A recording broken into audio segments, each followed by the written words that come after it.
Welcome back to Sueños to Success with Dr. Victor Rios. This is a podcast where we talk about life's experiences, adversities, and we see the resilience, the successes of people.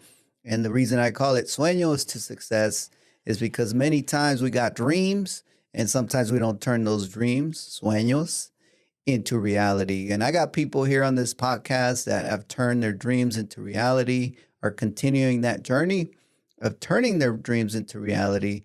And one of those incredible guests today is Mr. Demontea Thompson, future, really soon here, Dr. Thompson. He's a native of Compton. Is an executive director of an incredible organization, Twinspire. I'm wearing the shirt today. And Twinspire helps young people, particularly young people affected by the social welfare foster system, gain literacy skills in financial and in life. Incredible org. He'll be talking about that in a minute. He's also a Ph.D. student at UCLA. I met him back when he was an undergrad at Cal State, and now he's almost done. He's a year out or so from his Ph.D. Very excited for him. He explores strategies for empowering youth of color, particularly those involved in the child welfare and justice systems. Demontea is a published author and accomplished slam poet. How about that? He's also recognized for his TEDx talk, and he appeared on the Kelly Clarkson show. I want to hear about that later on, where he advocates for translating research into practical solutions. He does that sometimes with me, alongside of me. We go out there into different communities, helping translate that incredible research he does. So we'll be learning about that research today. He holds a master's degree from USC, a bachelor's from CSUN, Cal State University, Northridge. And also he's someone that had many sueños, dreams growing up, but not the best conditions to make those sueños come true. I'll just start with this. He was a foster kid in Compton. All right, Demontea, welcome. Thanks, Victor Rios, for having me, brother. Yeah, it's wonderful to have you. And I want to, this Sueños to Success podcast, really, I love to see where dreams begin, right? And sometimes dreams are great and sometimes they're not so great. But I feel like in life, there's always a mix of both. And so you had a childhood where you were dreaming, but also struggling. And so tell us a little bit about your own childhood, maybe a memory that shaped who you are today. Yeah, thank you. Well, it's an honor first to be here, and just kind of looking back at my story. My parents had, 10 children, and they had challenges that they were, going through during the 80s and the 90s, particularly with substance use. And my siblings and I were placed in foster care and just sort of just dispersed in the foster care system. Luckily, my great uncle took us into his home, and we were in the kinship care of foster care. And growing up, poverty was definitely something that I experienced. I remember standing in free food lines in churches, sort of waiting on some canned goods. What are we going to get today? I remember sort of going to school and being happy and excited to go to school because, we would have incredible meals and that, LAUSD coffee cake, which was so good. And so some of the memories that really shaped my life when I was much younger is growing up with my twin brother and my other two siblings and my great uncle sort of telling us that we needed to work with our minds and not our hands. He would really pressure and push us toward excellence because he wanted us to do things right, and he didn't want us to get ensnared within the challenges that existed in the streets. And so we couldn't play any sports. We couldn't stay out past the lights. We couldn't do a lot of things that our peers were doing, and it was because he loved us, and that was that tough love. He would say, I'm proud of y'all. You know, he would always say, I'm proud of y'all, but he never said, I loved you. And so that to us, that was his way of sharing those, that feeling of sort of, you know, you're my kids now, you know, even though he had children who were then in their 50s. He really took us under his wing and taught us everything that he knew about construction, how to build homes from scratch, and how to really work with our mind and do something that he didn't get a chance to do coming from Arkansas as a cement finisher. Wow. So he had a lot of love for you guys, and he knew that he wanted to bring you up in the right way. And that's what kept you from maybe, right, a lot of the trouble out there on those streets. Why do you think he couldn't show or speak the love even though he showed it? You know, I always wondered that, you know, and I think in my family culture, there was this sort of sense that for men, you know, much like in the Latinx culture, that, you know, machismo, it was this manly, you know, I'm swinging hammers, I got sledgehammers, you know, breaking concrete, you know, I ain't got time for feelings, and so when we would be in the house and my uncle would be on the porch speaking with his elder friends, he would be telling his elder friends about how well we were doing in school. And these weren't conversations that he was having with us. He was having with us. He would talk to them about, you know, oh, well, my boys, they just got straight A's on their, you know, and they go to school every day. They got perfect attendance, you know, I'm proud of them. And we would overhear this type of language.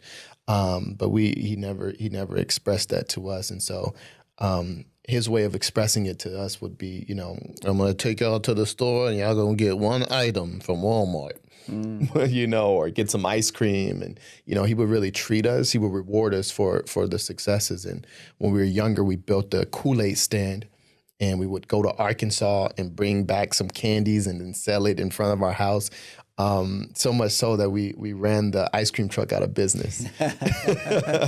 And my uncle, he was really proud. He was sitting there. One day we made $60 from, I'm speaking 25 cent to 50 cent candies and chili dogs and so forth. And he knew that he had sort of started and unlocked in us something special. And when we would work and cutting grass along, you know, the streets, he would take our money.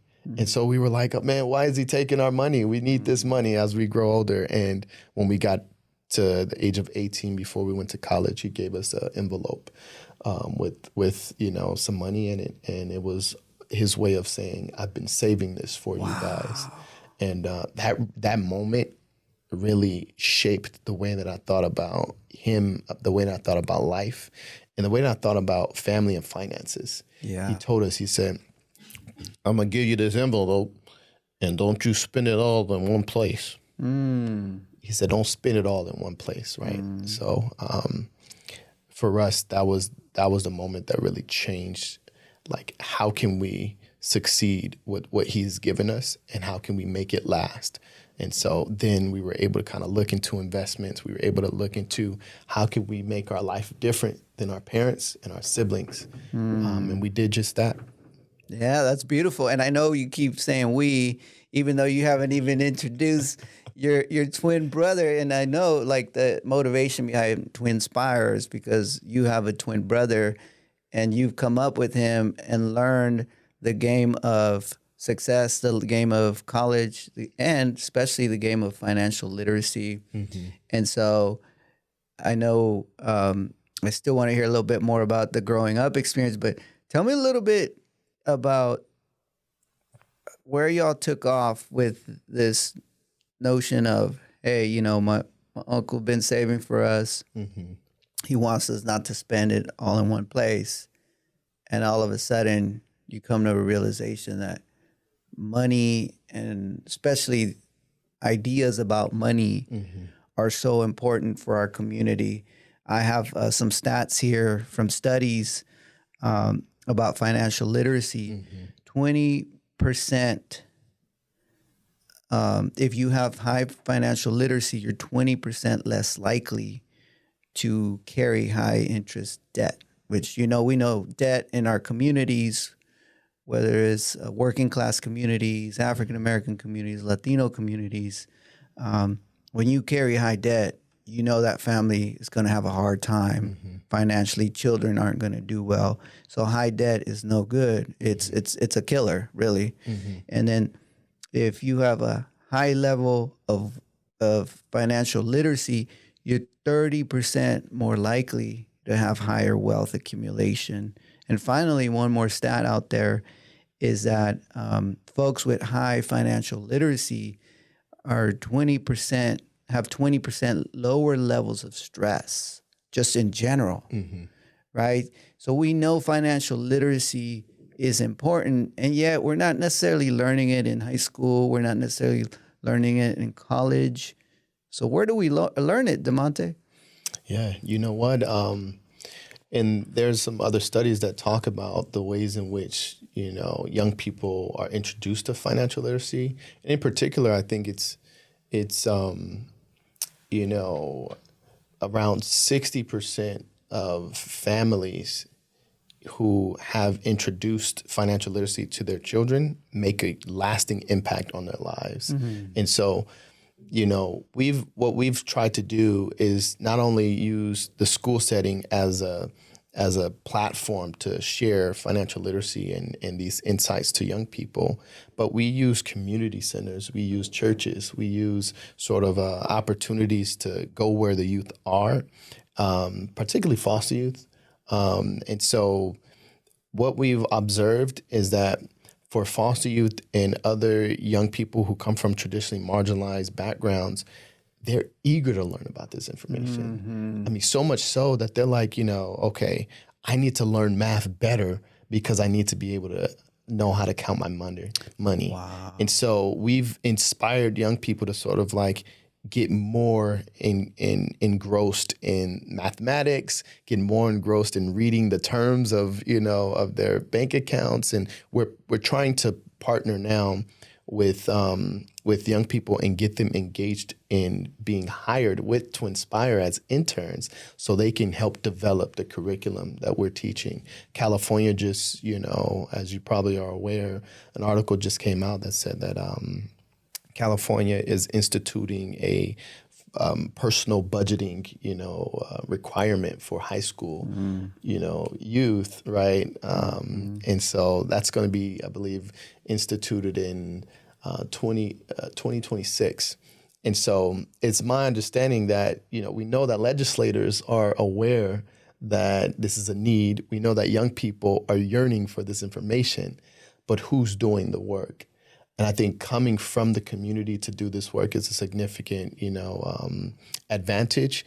And I think we have to be aware that some companies and corporations and also banks might use this as an opportunity to, do what harm communities who are not prepared to be able to sort of make the right decisions on what's good and what's not so good information. Yeah, that self-determination of communities being able to have the self-efficacy to guide where they're going financially as a community, where families are going. And I just want to give the audience a chance to let it sink in, because you said something very crucial. You said, when we teach kids that are not doing well in school financial literacy, all of a sudden they themselves, self-driven, say, hey, I want to learn more math. Whereas before they were like, I don't like math. What do I want math for? What do I need math for? Now all of a sudden it's like, oh, compound interest. That's how you're going to become a millionaire. What is that? What's compound? Oh, there's a formula for compound interest. Go learn it. Oh, now math teacher, teach me compound interest. Oh, are you sure you want to learn it? It's complex. Yeah, I want to learn it because I want to be a millionaire. And, of course, it's not just about teaching people to want to be millionaires, but we know that when there's people out there struggling, we got to teach them how to fend for themselves financially and how to put food on the table. And it's a reality of a conversation we have to have. People hide from it sometimes, but we have to have this conversation. So you're at the forefront in the LA area with your nonprofit, teaching young people from some of the most marginalized backgrounds. I've been there. I paid a visit to one of your incredible programs. I drove in, to the neighborhood. And where were we? We were in Whittier. Yeah, yeah. We drove We were in into the Whittier. neighborhood. Yep. You opened up a gate for me. I rolled in, and the kids are like, young people were like, "Hey, Dr. Rios." They were hyped up, ready to go, and learning financial literacy and life skills. So that's incredible work. I do want to go back a little bit because your uncle brought you here. He was the asset in your life, and everyone in your life was an asset, taught you something. I know once in a while you'll tell students the story about wanting your parents to be there for your graduations. Can you tell us a little bit more about that? Yeah, absolutely. My uncle's much older, so he was in his 70s when we were in middle school and in high school, and he wouldn't come to campus. It would be his daughter, so they would step in, and sometimes they would come to campus and see, how we're doing in class, or teacher, parent-teacher conferences, and but all the teachers knew of Uncle Lo as if he was this, this incredible figure in the community, and he would go to Arkansas, bring back, a bag of pecans, and we'd give them to our teachers, but when graduation came around, it was always a moment of celebration because we knew that people in our family wanted us to succeed, but no one in our family would come to the graduations, right? And so my uncle, was getting older, and then we would invite my parents because they would be in the community walking around. And I would call my mom and my dad and say, hey, we have a graduation coming up. Oh, we'll be there, son. We'll be there.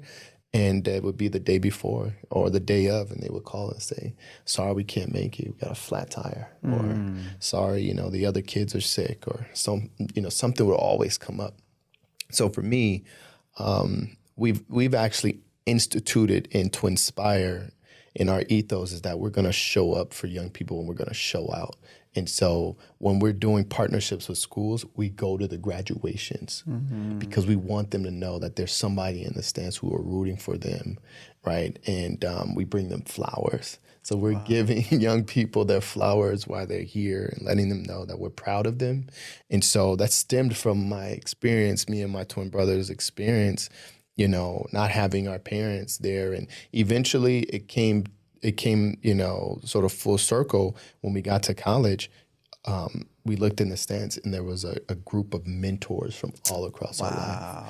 And so we began to sort of see that, like, you can choose the family that you want there for important moments, Yeah. And so that was really instrumental for us. And now that I'm graduating, hopefully within the next year at UCLA, I too can see the chosen family in the stands, like yourself. I'm hoping that I'll be there. I'll be at your graduation. And then also, it's not hopefully, we're going to make it happen. You're going to make it happen. You will graduate in the next year. Yes, sir. Yeah. Yes, sir. We're going to make that a reality. And that, I want to go back a bit there because, that was a lot. That was a lot to kind of let sink in. And that for me, the fact that you are helping young people that might not have their parents around feel that they have a parental figure there. And I think that's important, right? I didn't have a dad, and my mom was in and out of my life. I was raised by my older sibling, and then my younger siblings, I raised them partially when they were teenagers, and I was a teenager myself. So, when you are lacking something, for me, I was always looking for that dad I didn't have, and I was always hoping my mom could be a better mom in my mind, right? And then when I became a parent, I was like, oh, I'm gonna be there for my kids. I coach all their athletics. I'm obsessively there for every event. They're even like, Dad, you don't need to be here, kind of thing, right? So I'm kind of that annoying parent now. But the fact that you're providing that for foster kids that don't have their parents, that's incredible. And so I guess my question to you is, what advice would you have if there's a young person listening to us right now that doesn't have, their parents around for those special events or their parents' guidance there? What would you tell them? Yeah. I would tell young people who don't have,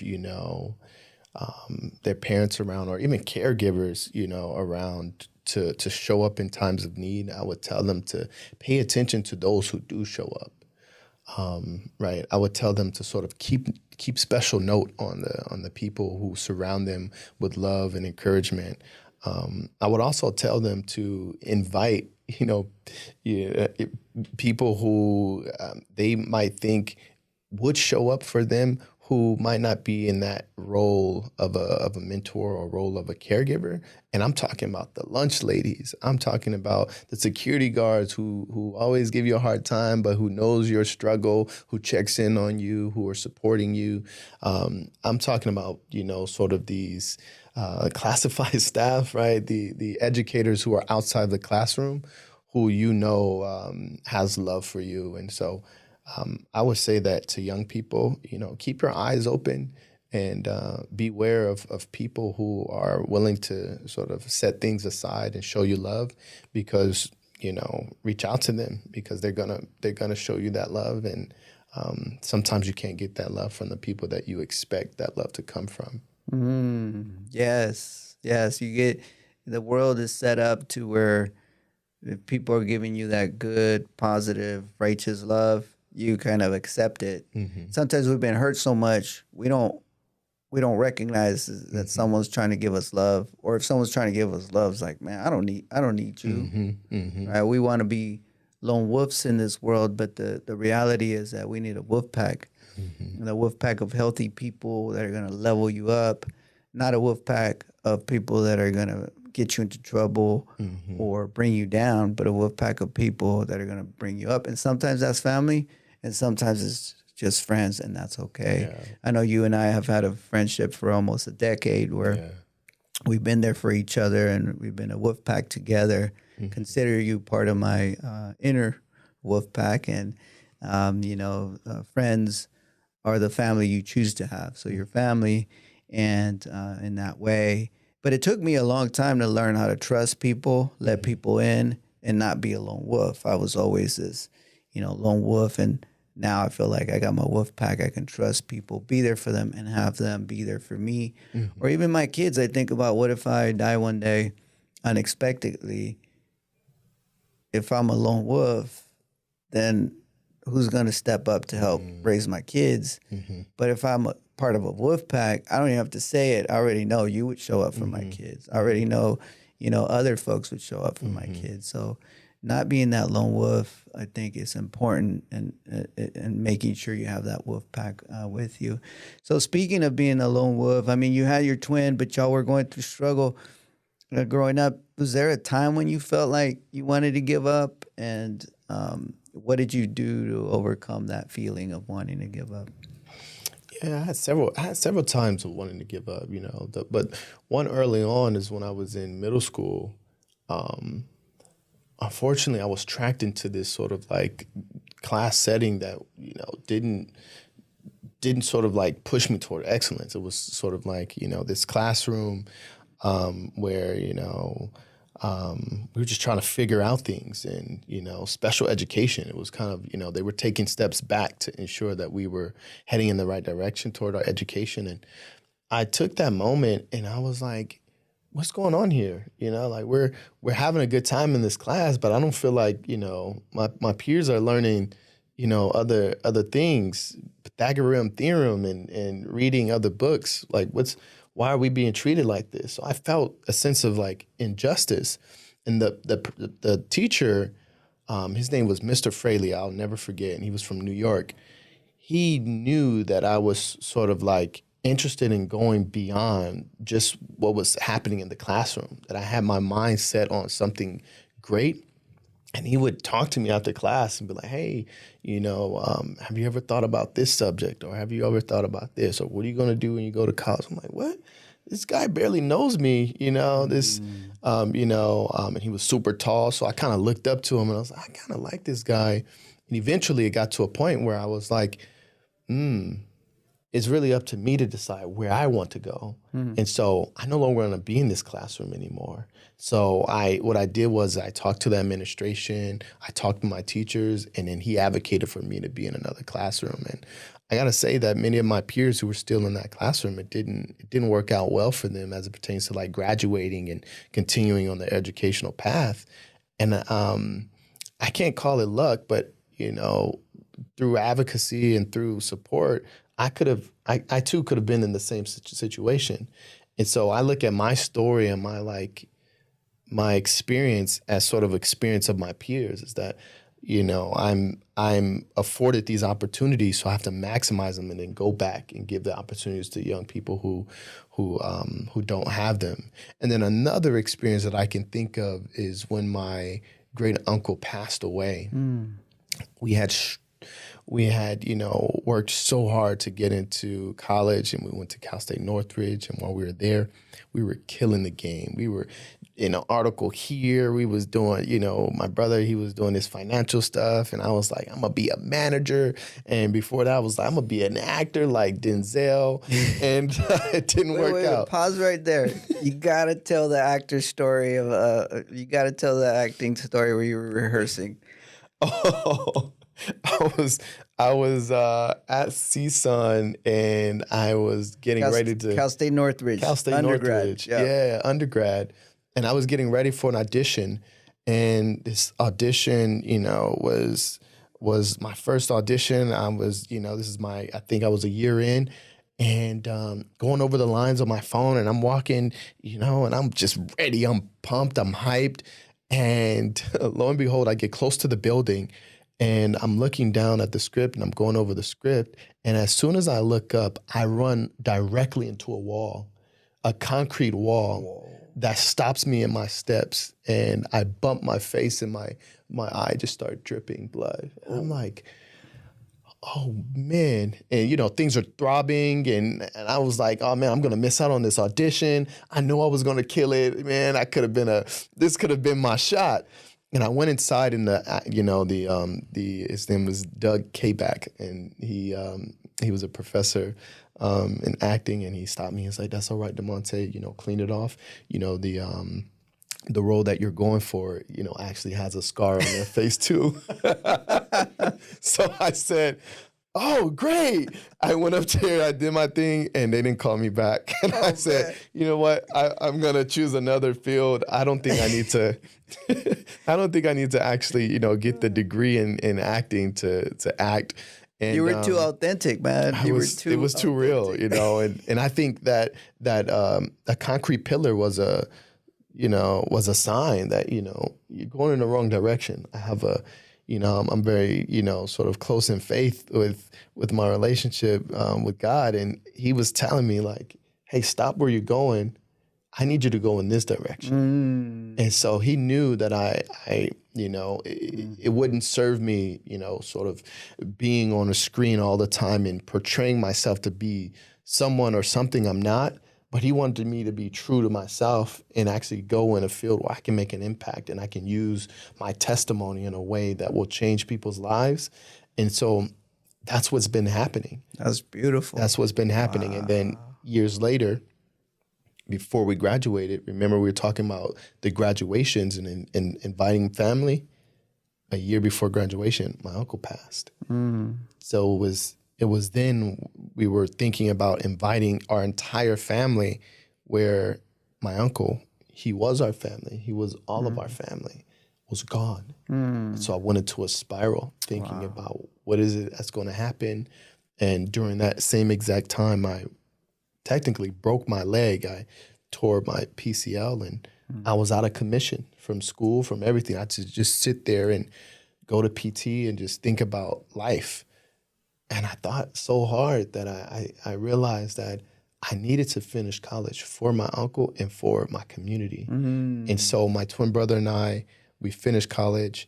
And when I got to USC, I was rolling to USC, and people were asking me about my injury. And I just reflected on all the blessings that my uncle had sort of bestowed upon us, and my story of adversity, and that this was nothing. This was nothing in the grand scheme of all the challenges I've been through, and I'm gonna get through it. And so I got to USC, took a few loans out, got some scholarships, met my wife, and then went on to the races to start my profession in higher education. Beautiful. It's in the darkest moments that we must focus to see the light. Mm-hmm. And in that really dark moment of your life, your broken leg, uncle passed, no acting role, the light is your uncle. Mm-hmm. It's his spirit. Mm-hmm. It's his teachings. And that's the beauty. We all have someone in our life that came along and gave us some knowledge, a loved one, maybe a teacher, a mentor. Mm-hmm. And the research shows that there's a Journal of Youth and Adolescence article that found that students who participated in growth mindset, mm-hmm. Where they're thinking about the people that have guided them, and I can grow, right? I'm in a dark moment, but I can grow from this. 10% increase in grades and a 25% reduction in stress. Mm. So, the research shows it when you have someone around that's helping you level up in terms of your mindset, not just fixed in a box like, oh, I'm stuck here. Broken leg, family's gone, I'm stuck. Mm-hmm. That's a box thinking, right? That's a fixed mindset. Instead, you had that growth mindset. You're like, nah, for my uncle, I got to grow. Yeah. That's what he nurtured in me. He taught me how to build houses. I'm going to build my own house of success. Mm-hmm. I'm going to build my own house of helping others. I'm going to build my own house of giving back because he took me in. Now I'm going to take other babies in. Mm-hmm. And that's the beauty of your story. Yeah. I know it was your uncle that really believed in you. 59% of young people who report that they have some adult that shows that kind of authentic care that your uncle showed you. 59% of the ones that succeed have succeeded because they had that one important person, compared to just 18% of those that, report not having. And so the ones that succeed, only 18% that succeeded, they didn't have anyone. So we think we succeed on our own, but the reality is it's someone important with those ties. Yeah. And then mentoring, I know you focus a lot on mentoring. The National Mentoring Partnership found that young people with mentors are 55% more likely to enroll in college, 78% more likely to volunteer regularly, and 130% more likely to hold leadership positions. So you got a good mentor, you're going to be a leader, many times over.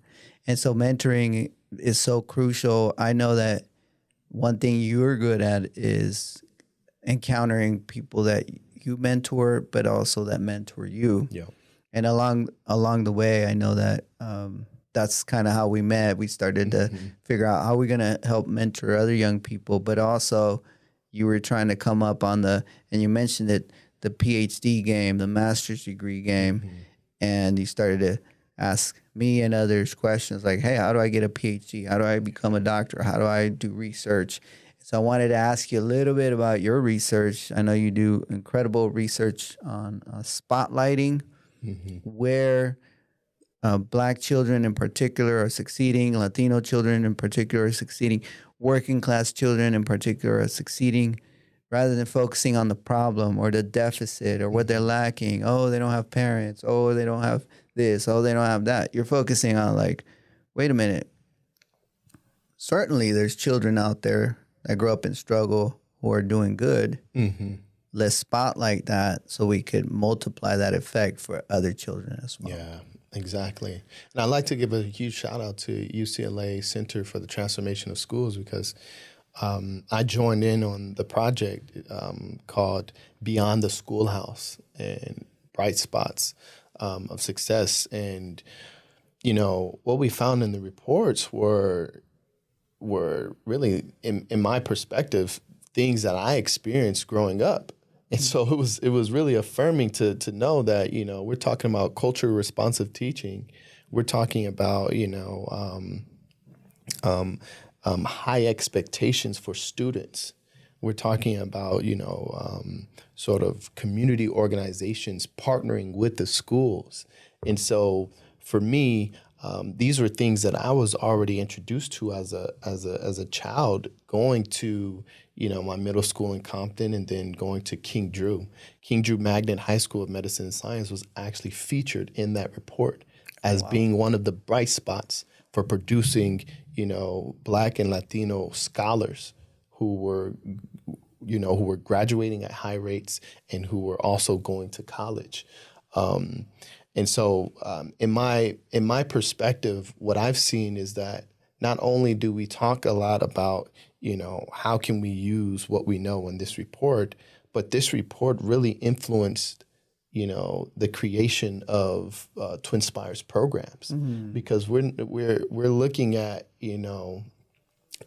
which community organizations are going into schools and partnering with schools to ensure the success of the most marginalized youth.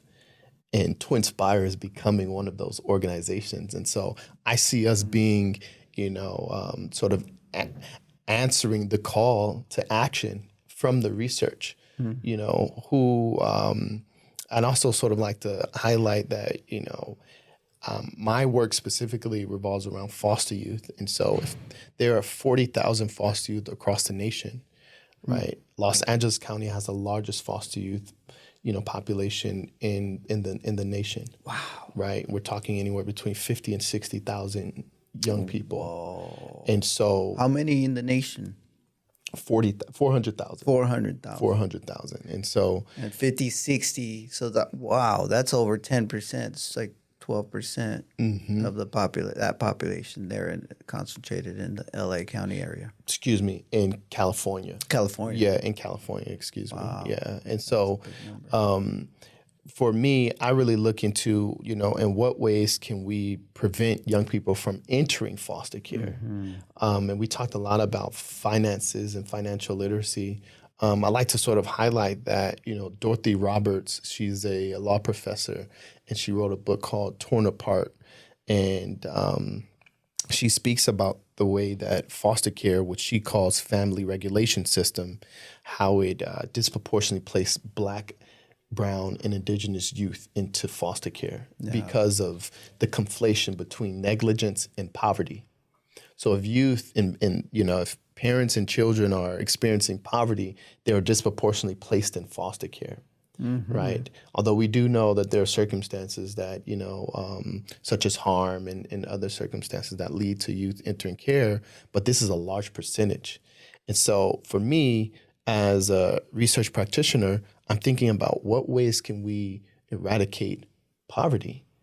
What ways can we think about what Martin Luther King says, that, there's nothing new about poverty. What is new, however, is that we have the resources to resolve it. And so if we are intentional about the ways in which we're investing in young people, investing in families to prevent them from interacting with these systems, we can spend less money on the systems, right? Sort of downstream, and we can go upstream and invest in the families, give them the health care, the opportunities for job readiness and success, give them the resources to succeed in education.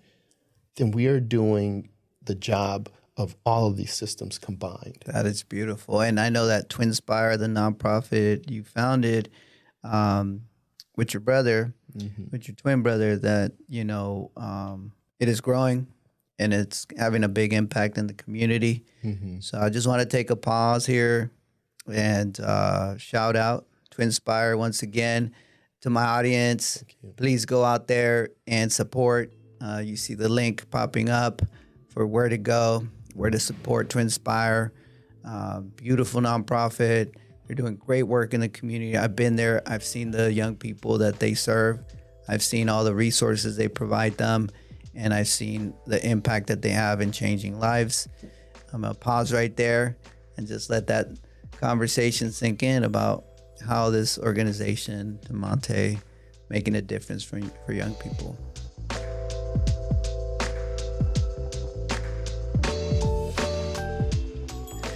I'd like to take this time to introduce you to my book, Street Life, Poverty, Gangs, and a Ph.D.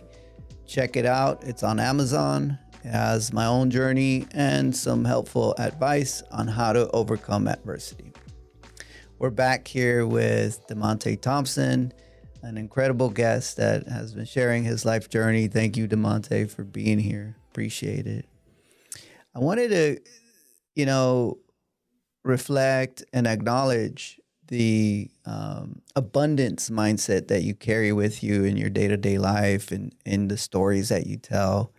And, a lot of people kind of come up maybe even today, right, as adults, as professionals, have a scarcity mindset. They're, oh man, like I'm lacking this, or oh man, like, I'm not making enough money, or oh man, like my kids aren't doing enough. Like I want them to do better, and they put pressure on them that's just insurmountable.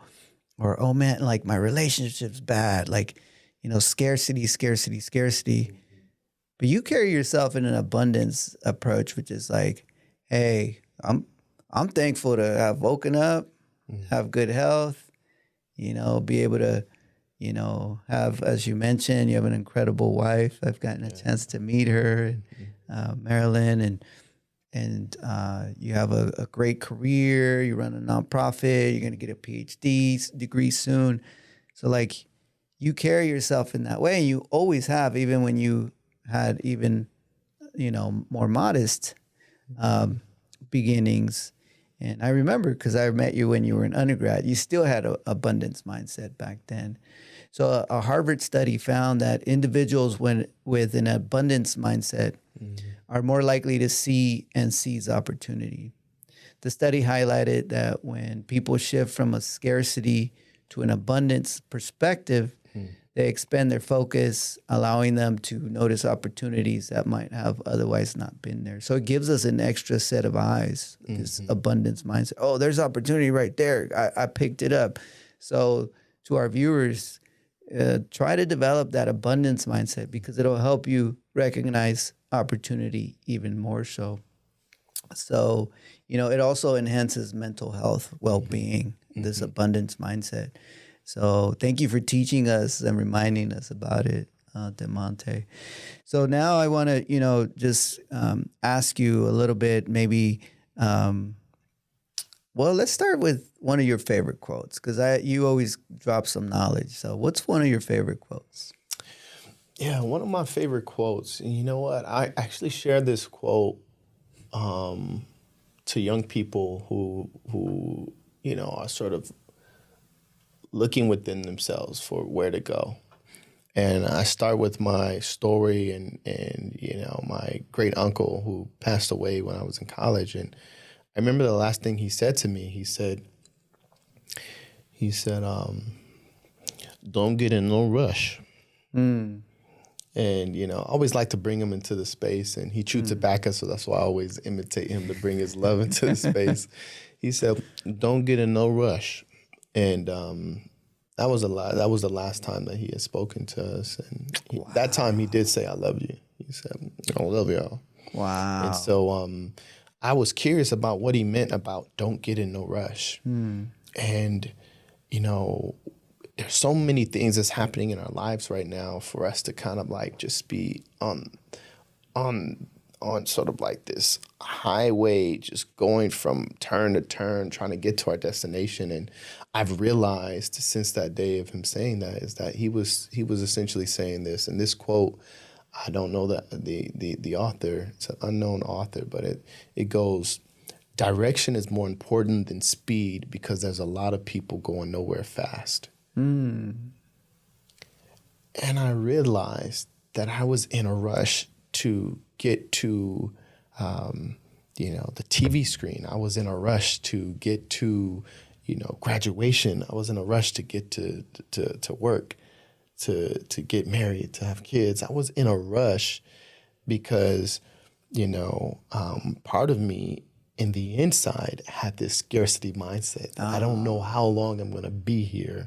I don't know. I need to maximize the time that I have, right? And then this productive culture, the productivity culture, tells us that we have to just grind things out, right? And so I've taken a few steps back and really acknowledged how far I've come, since, standing in free food lines, since thinking about washing a cup out from the trash and using it at McDonald's, for free, right? I think about those experiences and the experiences I had growing up, and I think about where I am now, where I can, I don't have to worry about, what I'm eating tonight and how much of a blessing that is. And how it's my responsibility and honestly all of our responsibility to ensure that our neighbors and the people around us, that they too have a meal in front of them and they too have the support around them. And so in my dissertation, I'm writing about that. I'm writing about, how a lot of the research around foster youth has been around how can we ensure that they get the skills they need to become self-sufficient. I actually want to counter that and think about how can we give them the skills they need to become community sufficient? Wow, break that down. And what I mean by that is how can we ensure that they know that they have a community behind them and they can ask for help? We mentioned earlier in the podcast that you can't succeed on your own. And so if you can't do it on your own, who do you call? Who do you call when you have no one to call? What organizations are out there? What community members or leaders? Which of your peers will actually root for you when something, something positive is happening in your life that's going to change your life, right? And so I'm looking into that in a ways of seeing how are Black foster youth navigating the education system in collaboration with the foster care system, and who do they depend on? Who are those supportive adults that they can go to in times of need and in support? And then how can they be able to sort of leverage those relationships, right? We talk about social capital, how to be able to leverage that social capital to be able to, sort of take the next step in their life toward success, toward their version of success. That's beautiful. Not our version of success. And I know that you were able to be on the Kelly Clarkson show and display this, like visually display it with some of the students you've mentored. Can you tell us a little bit about that experience? Dr. Rios, man, this experience right here was a huge surprise. We got an email, and this is when Twinspire was just starting out. This was a huge surprise for us, and this is when Twinspire was just starting out. And we got an email from Kelly Clarkson's team, and we were able to be on the show, and we shared a little bit about Twinspire, our vision, the work that we had been doing in the community, and the work that we want to do in the community. And lo and behold, we had a set of twins who surprised us on stage in front of the national audience and shared about how much of meaningful impact that we had on their lives. Wow. And I gotta say that, when you have those type of experiences, it really shapes your heart in a way that's saying like, I am doing what I was called to do. And I want to spend, the time now to really share with you how much of an impact you made on my life and my family. You didn't have to, but you brought me under your wing and really sort of guided me toward the academic route. And, I don't know if I'll be a professor one day, but if I do, I love to emulate the work that you've done, the work that other mentors have done. But I want to sort of give you a shout out now and give you your flowers, brother, on this show to let you know how grateful I am for opening up opportunities and then keeping me on the right path. Well, Demontea, man, I appreciate you. I appreciate that shout out. It means a lot. I think those of us that been through hell on earth, like growing up, we make it out and we realize like we know what it's like down there. So we always want to bring others with us and pull them out of there. And I know that's the work you're doing, where you're trying to help those young people that are struggling. And I see you every day out there grinding to support these young people, doing it as a labor of love No one's paying you to do it, Yeah.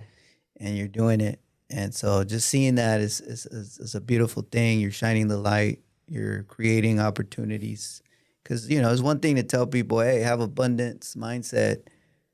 And it's another that you give them the opportunities to have abundance, right? Abundance by default means there's resources around.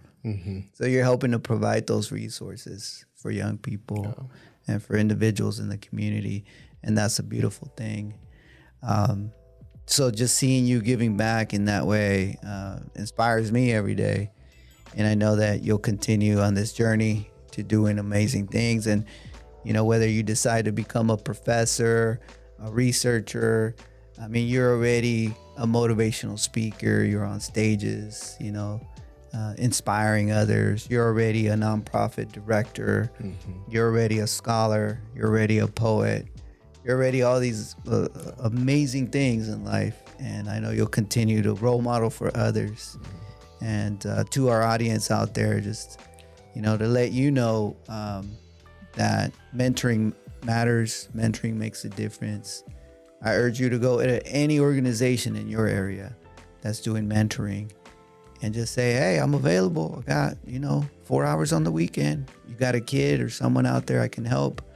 Reach out locally. There's a lot of places you could go mentor people.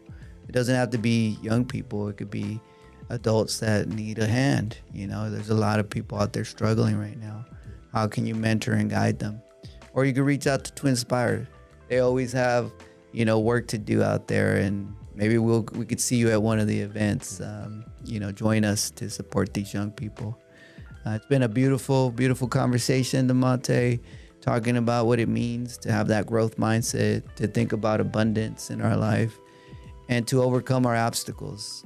Thank you for joining us at the podcast, Sueños to Success. I'm Dr. Victor Rios. Thank you, Demontea, for being here. Take care, everyone.